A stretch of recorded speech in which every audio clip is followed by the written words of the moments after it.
श्री सूत जी महाराज कहते हैं कि ऐसे ही बात नारद जी ने पूछा था। तो नारद जी के पूछने पर ब्रह्मा जी महाराज ने जो बातें बताई थी, उन्होंने कहा कि एक बार की बात है, हमारे पितरों की 3 कन्याएं, जो पितर देवता है ना, उस पितर देवों की 3 कन्याएं थी। भगवान की बड़ी भक्ता थी, भगवान की आराधना करती, आनंद लेती। एक दिन उन तीनों बहनों ने विचार किया कि चलो भगवान के दर्शन करके आते हैं। भगवान के दर्शन करने का मन में उन्होंने विचार कर लिया। कहा महाराज उनका नाम क्या था? तब कहते हैं कि जो 3 कन्याएं थी, मेना नामनी सुता ज्येष्ठा,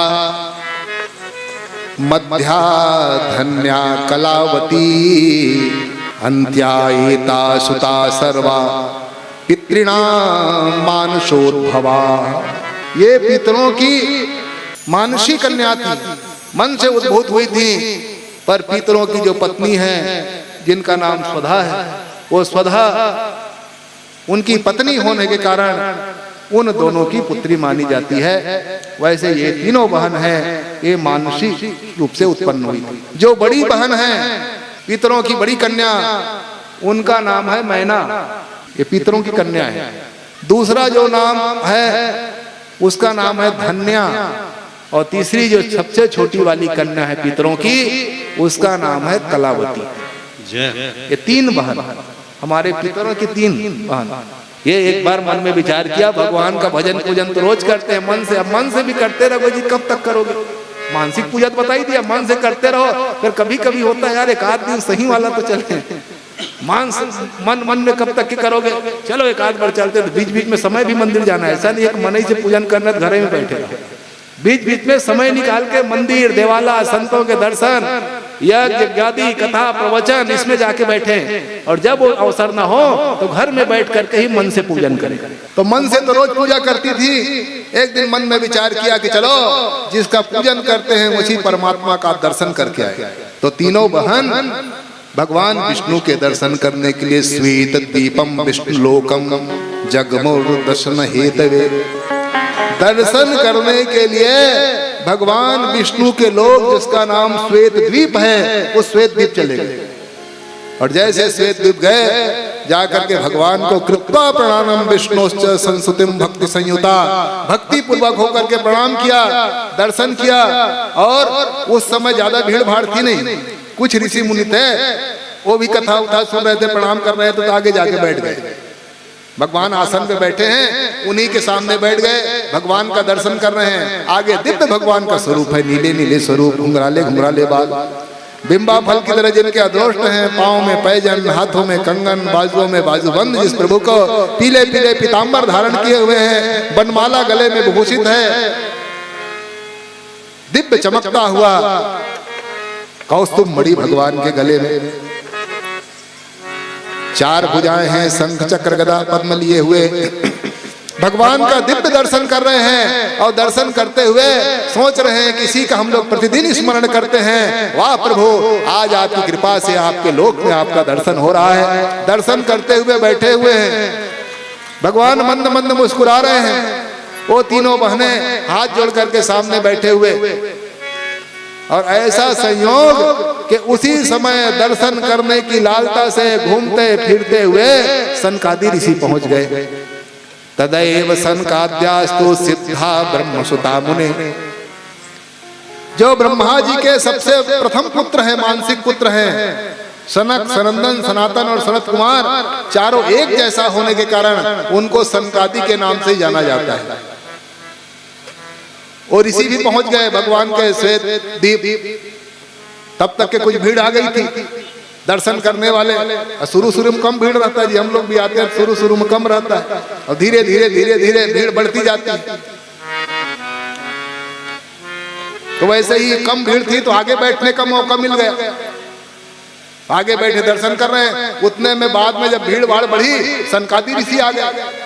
और जैसे सनकादि ऋषि आए तो पीछे वाले लोग उठ के खड़े हो गए, महाराज आओ आओ। जब कोई प्रमुख आ जाता है तो लोग आगे लाते हैं, अरे आगे आइए आगे आगे आगे। तो ऋषि महाराज को आगे लाए गए, सनकादि ऋषि को। सब लोग उठ करके पीछे वाले तो खड़े हो गए, अभिवादन किया। और जो आगे बैठी हुई 3 देवियां हैं वो देख नहीं पाई, इतनी ध्यान में मस्त थी भगवान के स्वरूप में इतनी विधुन थी कि कौन क्या कर रहा है, कहां जा रहा है, कौन आ रहा है, कौन जा रहा है, इससे कोई मतलब नहीं, केवल भगवान के रूप को देखती थी। जैसे महात्मा लोग आए, भगवान शिव की ऐसी प्रेरणा हो गई, ऐसी लहर चली शैवी माया की, शैवी माया की ऐसी लहर चली कि वो जो महात्मा लोग हमेशा 5 साल के रहते हैं, इसलिए कि हमारे अंदर काम, क्रोध, मद, लोभ, मोह, मात्सर्य न आए, इसीलिए 5 साल की अवस्था में सदा विराजित रहते हैं। और ऐसा वहां शिव जी की माया चली कि वो महात्माओं ने देखा कि अरे सब लोगों ने उठ करके अभिवादन किया, पर ये जो तीनों कन्या है ये खड़ी नहीं हो रही है। जबकि मंदिर में ज्यादा किसी को प्रणाम नहीं किया जाता, देवताओं के पास नहीं किया जाता, सब जानते हैं महात्मा जी, मंदिर में थोड़े किसी को प्रणाम किया जाता है। भगवान सामने हो तो भगवान के सामने में और किसी को नहीं, वहां भगवान ही मुख्य है। पर ऐसी शैवी माया चली कि उनको क्रोध आ गया महात्माओं को, और क्रोध करके कहने लगे देखो सब लोगों ने अभिवादन किया, खड़े हुए, और ये तीनों कन्या अभी बैठी हुई है। माया दैव विवशा शंकरस्य परमात्मनः, शंकर के माया से मोहित हो गई। अब मोहित होकर के क्रोध आने लगा और कहने लगे देखो ये पितरों की कन्या है, इतने सुंदर कुल खानदान में पितरों के यहाँ जन्मी हुई हैं, और कोई संत महात्मा आए तो कैसे स्वागत करना है, सत्कार करना, ये भी नहीं जानती है। ये क्या तुम्हारे माता पिता ने सेवा सत्कार करना नहीं सिखाया? अरे जो बड़ों की अभिवादन करता है उनके 4 चीजें बढ़ती है। अभिवादन शीलस्य नित्यं वृद्धोपसेविनः चत्वारि तस्य वर्धन्ते आयुर् विद्या यशो बलम। जो अपने से बड़ों का सम्मान करते हैं उनका 4 चीजें हमेशा बढ़ जाता है। आयु की वृद्धि हो जाती है, अल्पायु कहीं रहता है तो अल्पायु सदा सदा के लिए समाप्त हो जाता है बड़ों के प्रणाम करने में। इसीलिए मार्कंडेय जी अजर अमर क्यों हो गए? महात्माओं को प्रणाम करना उनके पिताजी ने सिखा दिया था। 5 साल के लिए आए थे, केवल 5 साल उनकी आयु थी, परंतु महात्माओं को प्रणाम करना उनके पिताजी ने सिखा दिया। जिनका जाते उनका प्रणाम करते, पिताजी ने कहा बेटा प्रणाम करो, सबका प्रणाम करते, तो ऋषि आशीर्वाद देते कि दीर्घायु भव, दीर्घायु भव, दीर्घायु भव। अब उसी दीर्घायु में वो 5 साल के अवस्था वाले मार्कंडेय जी सदा सदा के लिए अमर हो गए और आज तक के अमर हैं। प्रणाम करने से जो अल्पायु होता है वो क्षीण हो जाता है, कट जाता है। विद्या की प्राप्ति होती है, विद्या बढ़ती है, यश बढ़ता है और आत्मशक्ति बढ़ती है। ये वाला बल नहीं, अंदर का आत्मबल। अब आत्मबल जिनका मजबूत है वही किसी चीज को कर सकता है, उसी को किसी चीज में सफलता मिलती है जिसकी आत्मशक्ति मजबूत है। इसीलिए लोग कहते हैं मन के जीते जीत है, मन के हारे हार। तो मन के जीते जीत मतलब आत्मशक्ति जिनका मजबूत है बड़े बड़े काम कर लेता है।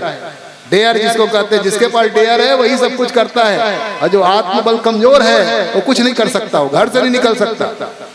जिनके पास शक्ति है अकेले दुनिया को घूम करके जीत करके आ जाता है। तो आत्मशक्ति बढ़ती है बड़ों के प्रणाम करने में, इसलिए हमेशा बड़ों का प्रणाम करना चाहिए। महात्मा लोगों ने कहा तेरे माता पिता ने सिखाया नहीं बड़ों को प्रणाम करना? अब वो ये भूल गए कि हम वैकुंठ धाम में इस समय हैं, श्वेत द्वीप में है, भगवान के सामने, और क्या बोल रहे हैं। ऐसी माया से मोहित हुए, जब उनको फटकार लगाया उन देवियों को, तब उन लोगों ने देखा रे तो महात्मा जी खड़े हुए प्रणाम किया। कहा प्रभु क्या बताएं, हम ध्यान नहीं दे पाए, भगवान के दर्शन में ऐसे मस्त थे कि आप कब आए हमको पता नहीं चला। इसलिए प्रभु कृपा करो, क्षमा करो, हमसे गलती हो गई। महात्मा नाराज हो गए और महात्माओं ने कहा देख तुम लोगों ने अपराध किया है, इस अपराध का जो फल है तुमको भोगना पड़ेगा। और उन महात्माओं ने उनको श्राप दे दिया कि जाओ नरस्त्रियः संभवन्तु तिस्रो अप्रज्ञान मोहिता। आप तीनों अज्ञान से मोहित होने के कारण ही तुम लोगों ने प्रणाम नहीं किया है। इसीलिए जहां पर अज्ञान का ज्यादा बोलबाला है मनुष्य लोक में, वहां चली जाओ और तीनों देवियों मनुष्य की पत्नी बनो। तुम्हारा विवाह मनुष्यों के साथ होगा, जबकि वो देव कन्या है, पितरों की कन्या है, उनका विवाह देवताओं के साथ होना चाहिए। श्राप दे दिया कि जाओ मनुष्य की पत्नी बनोगी, और जैसे ही उनको श्राप हुआ चरणों में गिर गई। चरणों में गिर करके कहा महाराज अनजाने में धोखे से हम समझ नहीं पाए कि आप आए हुए हो, और हमसे इतना बड़ा भूल हो गया प्रभु, हम कभी अपमान किसी का करते नहीं हैं, हम पितरों की कन्या हैं। इतना तो समझते हैं कि बड़ों का सम्मान करना चाहिए, पर धोखे के साथ हो गया, इसलिए क्षमा करो। और जब कोई क्षमा याचना करता है तो जो बड़े होते हैं हमेशा क्षमा कर देते हैं। यही उनकी विशेषता है। बड़प्पन इसी बात के लिए है कि बड़े हमेशा क्षमाशील होते हैं। क्षमा बड़न को चाहिए, छोटन को उत्पन्न, काह बिगड़ गए विष्णु को जो भृगुमारी ना। बंधु, ये उस समय का प्रसंग आता है जब भृगु जी ने भगवान को एक पांव परीक्षा लेने के लिए एक लात मार दी थी, पर भगवान शंकर भगवान विष्णु ने क्षमा कर दिया।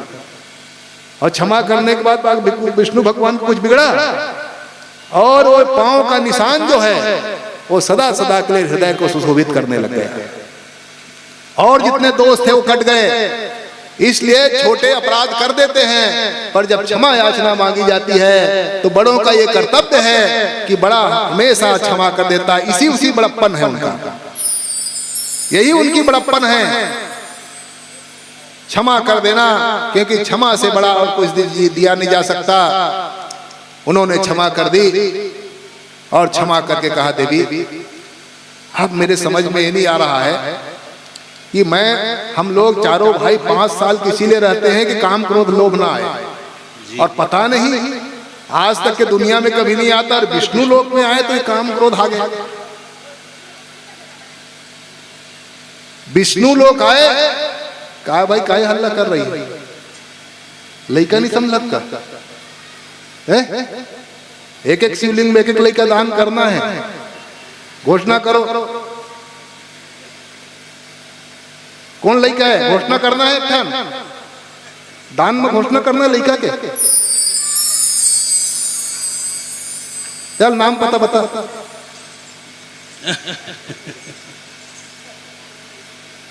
दान करना है पता, एक लइका वो नहीं समझ लगता। पहले कई बच्चे होते थे बंधु, हमारे यहाँ कहा जाता है पूतो फलो दूधो नहाओ, कई बच्चा वाले हो, खूब संपत्ति हो, गौ माता हो, दूध दही घी आपके यहाँ हो। अब कई बच्चा होते थे, उसी में कोई डॉक्टर बनता था, कोई इंजीनियर बनता था, कोई किसान बनता था, कोई माता पिता की सेवा करता था।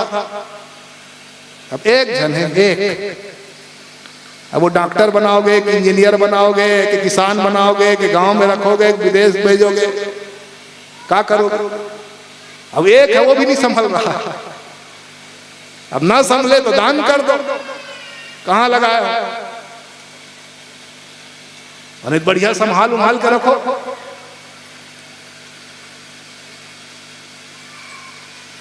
बोलो शंकर भगवान की जय।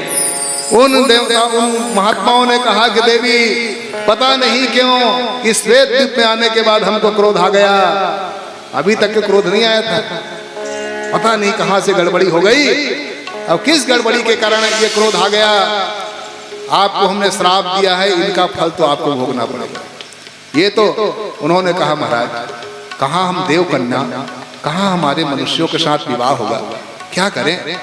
महात्माओं ने कहा देवी देखो आपका विवाह मनुष्यों के साथ तो होगा, पर आशीर्वाद देते हैं वो जो मनुष्य होगा वो सामान्य नहीं होगा, मनुष्य के रूप में अवतरित तो रहेंगे वो, परंतु वो सामान्य मनुष्यों की तरह नहीं होगा। तब कौन होगा?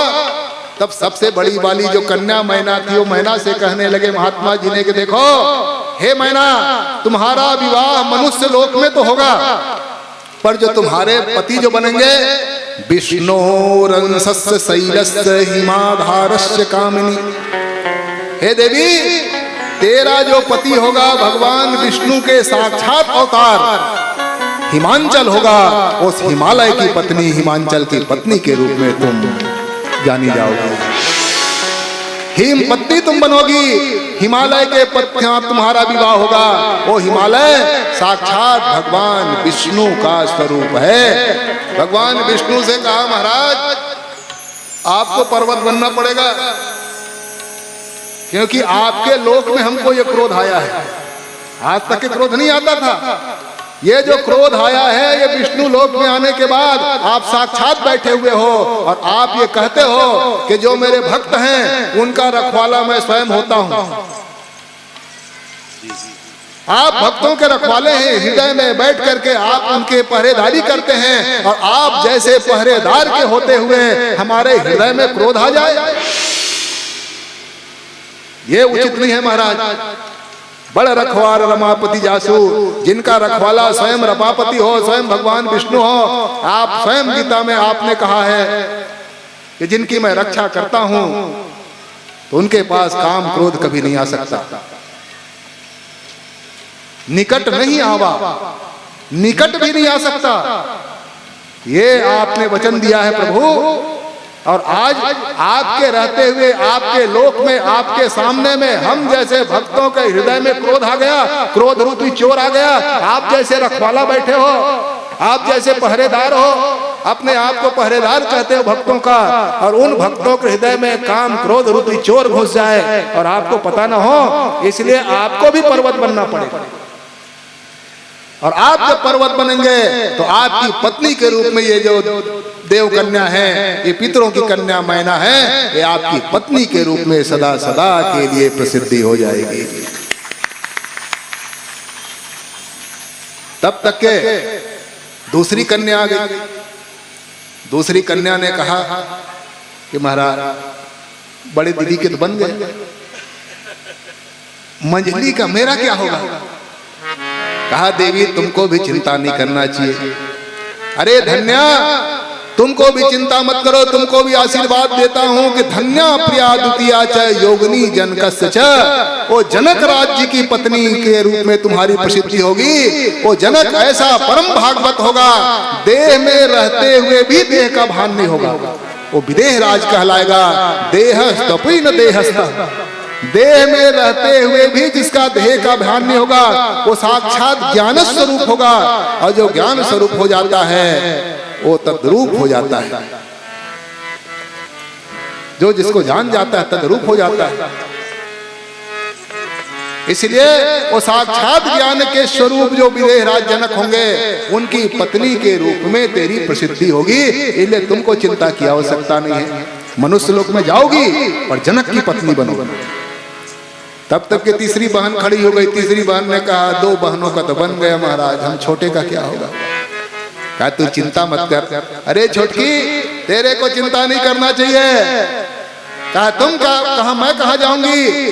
तब उन ऋषियों ने कहा वृषभानस्य वैश्यस्य कनिष्ठा च कलावती। अरे कलावती, जिस समय भगवान के एक अंश अवतार उनके परम भागवत वृषभानु के रूप में जब प्रकट होंगे इस धराधाम में, जब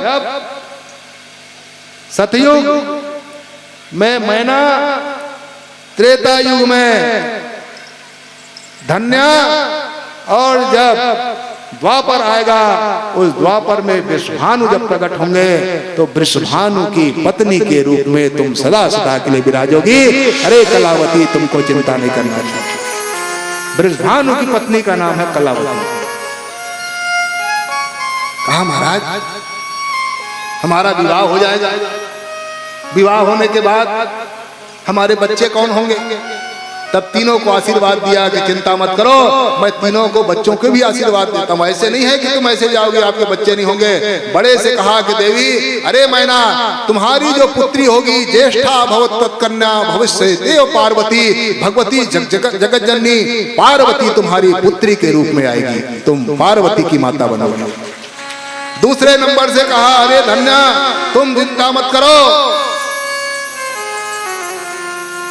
ये भगवान शैवी माया के कारण हुआ है ना, वो सब आपके यहाँ मैं भेजूंगा। और लक्ष्मी जी बैठी देख रही हैं, ये भी मना नहीं की। इसलिए हे लक्ष्मी जी, तुम ये दूसरे नंबर की जो कन्या है, तस्या कन्या महालक्ष्मी नामना सीता भविष्यति, और दूसरे वाली जो कन्या है धन्या, तुम्हारी बेटी के रूप में भगवती लक्ष्मी ही सीता बन के आएगी। और तीसरे नंबर के कलावती से कहा, कलावती तुमको भी नहीं चिंता करना चाहिए, जब तुम्हारा विवाह हो जाएगा तो भविष्यति प्रिया राधा तस्तुता द्वापरांत, द्वापर के अंत में तुम्हारी बेटी के रूप में भगवती साक्षात जो कृष्ण की साक्षात अंग स्वरूपा है, जो उनकी शक्ति है, वो साक्षात राधा बन के तुम्हारी बेटी के रूप में प्रकट होगी। तो तीनों को आशीर्वाद दे दिया, एक का बेटी पार्वती आएगी, एक भगवती सीता बनेगी और तीसरा राधा आएगी। अब तीनों ने हाथ जोड़ लिया, महाराज ये तो और बड़ा मुश्किल हो गया। अब क्या मुश्किल हुआ? एक तो मुश्किल ये कि हम मनुष्य की पत्नी बनी, चलो आपने अच्छा आशीर्वाद दे दिया कि अच्छे घर में जाएंगे। दूसरा आप आशीर्वाद दे दिया कि जितनी शक्तियां हैं वो साक्षात शक्तियां हमारी बेटी बनेगी। मनुष्य लोक में जा करके हमारी बेटियां ये शक्तियां रहेंगी तो उनका विवाह हम कहां करेंगे? जगत जननी हमारे घर में बेटी बन के आएगी और जब वो बड़ी हो जाएगी तो उनका विवाह कोई क्या मनुष्य के साथ हम करेंगे? आप करे भगवती पार्वती जिनके घर आएगी, क्या सामान्य मनुष्य के यहाँ उनका विवाह होगा? क्या सीता का विवाह किसी मनुष्य के साथ होगा? क्या राधा रानी कहीं और जाएगी? उनका विवाह का चिंता होगा, तब हम क्या करेंगे? तब उन महात्माओं ने कहा, देविया आप चिंता मत करो, इनका भी आशीर्वाद मैं आपको देता हूं। कहा महाराज कहां देते हो, क्या करोगे? उन्होंने कहा चिंता मत करो, जब ये पार्वती बन करके जब आएगी तुम्हारी बेटी अरी मैना, तो भविष्यति प्रिया संभो तपः कृत्वा सुदुस्सहम, तुम्हारे पुत्री के रूप में भगवान शंकर स्वयं प्राप्त होंगे और भगवान शंकर तुम्हारे दबान बनेंगे। शिव जी की सास बनने का तुमको सौभाग्य प्राप्त होगा। तब तक के दूसरे नंबर की बेटी ने कहा, धन्या ने, हमारी बेटी सीता का क्या होगा? वो सीता का ब्याह कहाँ करेंगे?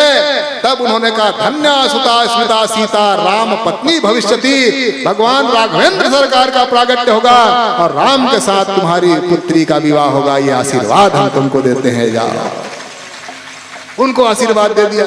तब तक के छोटी खड़ी हो गई, दो दीदी का तो बन गया, अब मैं छोटी, मेरा क्या होगा, मेरी कन्या? तो उन्होंने कहा, देवी जो राधा है, राधा साक्षात गोलोक वासिनी, वो राधा साक्षात गोलोक स्वामिनी है, भगवान की आह्लादनी शक्ति है, भगवान को छोड़ करके कभी भी वो दूर नहीं रह सकती। इसीलिए कलावती सुता राधा साक्षात गोलोक वासिनी, गुप्त स्नेह निबद्धा सा कृष्ण पत्नी भविष्यति, भगवान स्वयं कृष्ण का प्रागट्य होगा और उसी कृष्ण के साथ गुप्त रूप से ब्रह्मा जी के द्वारा तुम्हारी बेटी राधा का विवाह होगा। आपको चिंता करने की आवश्यकता नहीं। तो ये तीनों को आशीर्वाद उन्होंने दे दिया।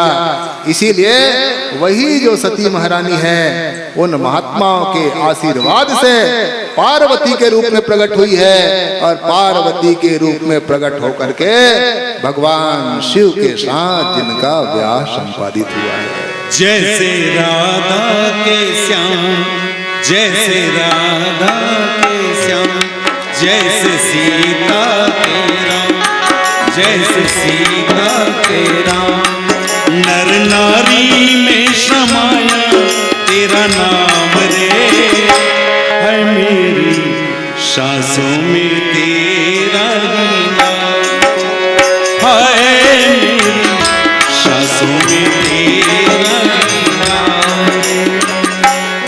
मेरे तन में भी राम, मेरे मन में भी राम, मेरे कण कण में राम, मेरे मन में राम, रोम रोम में समाया तेरा नाम रे, है मेरी सांसों में तेरा नाम, है मेरी सांसों में तेरा नाम।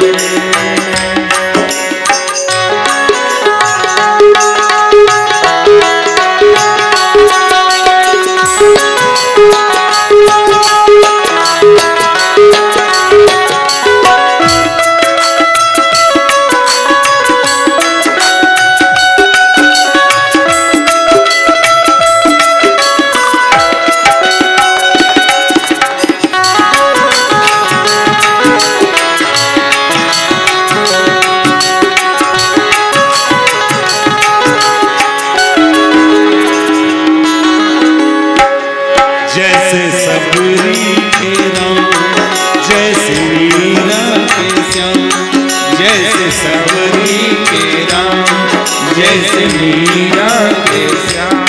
पत्ते पत्ते में समाया तेरा नाम रे, है मेरी सांसों में तेरा ही नाम, है मेरी सांसों में तेरा ही नाम रे। मेरे तन में भी राम, मेरे मन में भी राम, रोम रोम में समाया तेरा नाम रे, है मेरी सांसों में तेरा ही नाम रे, है मेरी सांसों में तेरा ही नाम रे। नमः पार्वती पते हर हर महादेव। बोलो शंकर भगवान की जय हो। बंधु, इधर भगवान का विवाह हो गया जिनकी हम लोगों ने कल चर्चा श्रवण की थी।